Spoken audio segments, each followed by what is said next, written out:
भारतीय शेयर बाजारों में शुक्रवार 23 जनवरी को एक बार फिर चौतरफा भारी गिरावट देखने को मिली। बीएसई सेंसेक्स 769.66 अंक या 0.94% टूटकर 81,537.70 के स्तर पर बंद हुआ। वहीं निफ्टी 241.25 अंक या 0.95% का गोता लगाकर 25,048.65 के स्तर पर बंद हुआ।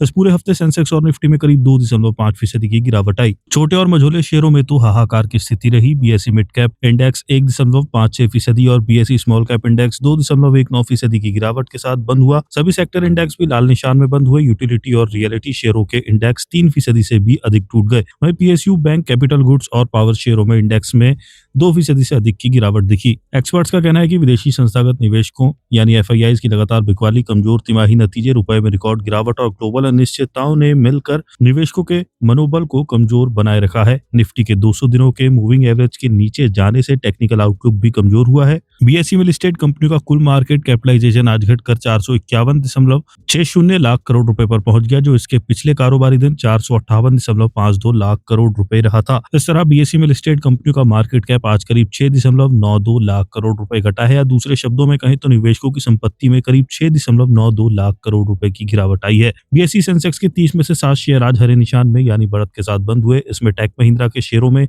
0.79% की सबसे अधिक तेजी रही। इसके बाद Hindustan Unilever, Infosys, Asian paints और टीसीएस के शेयर 0.30% से लेकर 0.67% की बढ़त के साथ बंद हुए। वहीं सेंसेक्स के बाकी 23 शेयर लाल निशान में बंद हुए। इसमें भी अडानी पोर्ट्स का शेयर 7.52% की गिरावट के साथ टॉप लूजर्स रहा। वहीं एटर्नल, इंडिगो, एक्सिस बैंक और बजाज फिनसर्व के शेयरों में 2.26% से लेकर 6.29% तक की गिरावट रही। 27 जनवरी को कैसी रह सकती है बाजार की चाल? जियोजीत इन्वेस्टमेंट्स के chief investment strategist doctor VK Vijay Kumar ने कहा कि भारत को लेकर एफआईआई का रुख भारत के कॉर्पोरेट अर्निंग ट्रेंड से तय होगा। अगर कंपनियों की अर्निंग ग्रोथ में मजबूत ग्रोथ होती है तो एफआईआई की खरीदारी लौट सकती है। एफआईआई के पास ऐसे दूसरे बाजारों में निवेश करने का अच्छा विकल्प है जहां वैल्यूएशन सस्ता है और अर्निंग बेहतर है। चूंकि भारत में अर्निंग ग्रोथ दिखने में अभी कुछ और समय लग सकता है, ऐसे में एफआईआई की बिकवाली जारी रहने की उम्मीद है। एफआईआई किसी भी पॉजिटिव खबर के चलते आई रैली में शॉर्ट पोजीशन बढ़ा रहे हैं। हालांकि एफआईआई की सीमित मौजूदगी वाले छोटे मझोले शेयरों में उनके Q3 के नतीजों के आधार पर एक्शन देखने को मिल सकता है। जियोजीत इन्वेस्टमेंट्स के हेड ऑफ रिसर्च विनोद दायर ने कहा कि अच्छे ग्लोबल मार्केट और सपोर्टिव डोमेस्टिक पीएमआई डेटा के बावजूद भारतीय इक्विटी मार्केट में बिकवाली देखने को मिली। कच्चे तेल की बढ़ती कीमतों, रुपए में रिकॉर्ड गिरावट, एफआईआई की बिकवाली और भारत के महंगे वैल्यूएशन के कारण सेंटीमेंट पर दबाव रहा। रियलिटी और पीएसयू बैंकों के शेयरों ने एग्जीक्यूशन से जुड़ी देरी और प्रॉफिट बुकिंग के कारण खराब प्रदर्शन किया, जबकि अमेरिकी रेगुलेटर द्वारा संभावित समन की खबरों के बीच अडानी ग्रुप के शेयर दबाव में आ गए। आगे मार्केट सेंटीमेंट सतर्क रहने की संभावना है। बाजार की नजर आने वाले यूनियन बजट और यूएस फेड के इंटरेस्ट रेट के फैसले पर रहेगी। मोतीलाल ओसवाल फाइनेंशियल सर्विसेज की वाइस प्रेसिडेंट रुचिता जैन ने कहा कि बाजार के लिए शॉर्ट टर्म ट्रेंड नेगेटिव है, क्योंकि Nifty index lower top lower bottom structure बना रहा है।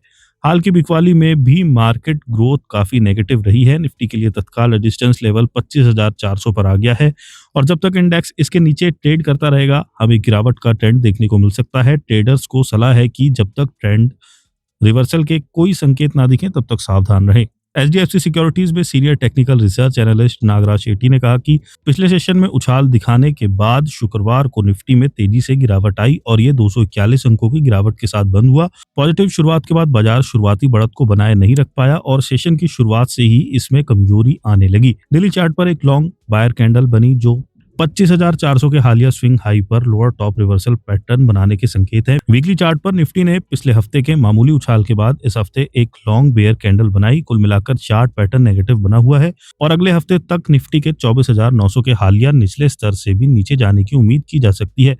शॉर्ट टर्म में गिरावट का टारगेट 24,600 के आसपास नजर आ रहा है। वहीं तत्काल रेजिस्टेंस 25,200 के आसपास है। रिलीगर ब्रोकिंग के अजीत मिश्रा का कहना है कि टेक्निकली निफ्टी अपने long term moving average 200 DEMA से नीचे फिसल गया है और इससे गिरावट की संभावना के संकेत मिल रहे हैं। 24,750 से 24,900 का जोन अब अगला अहम सपोर्ट एरिया बनकर उभरा है, जबकि 25,300 से 25,400 का जोन किसी भी उछाल की स्थिति में तत्काल रेजिस्टेंस का काम कर सकता है। इसके बावजूद कुछ खास सेक्टर मजबूती दिखा रहे हैं और खरीदारी के मौके दे रहे हैं। इस माहौल में पार्टिसिपेंट्स को सलाह होगी कि वे चुनिंदा शेयरों पर नजर रखें और संतुलित अप्रोच अपनाएं। सेक्टोरल मजबूती और कमजोरी के आधार पर दोनों तरफ पोजीशन ले और पोजीशन की साइज पर कड़ी नजर रखें। एलकेबी सिक्योरिटीज के सीनियर टेक्निकल एनालिस्ट रूपक डे का कहना है कि आवरली चार्ट पर 20 ईएमए से नीचे बने रहने के साथ आज पूरे सेशन के दौरान इंडेक्स कमजोर रहा। आखिरकार निफ्टी क्लोजिंग बेसिस पर 200 डीएमए से नीचे फिसल गया है।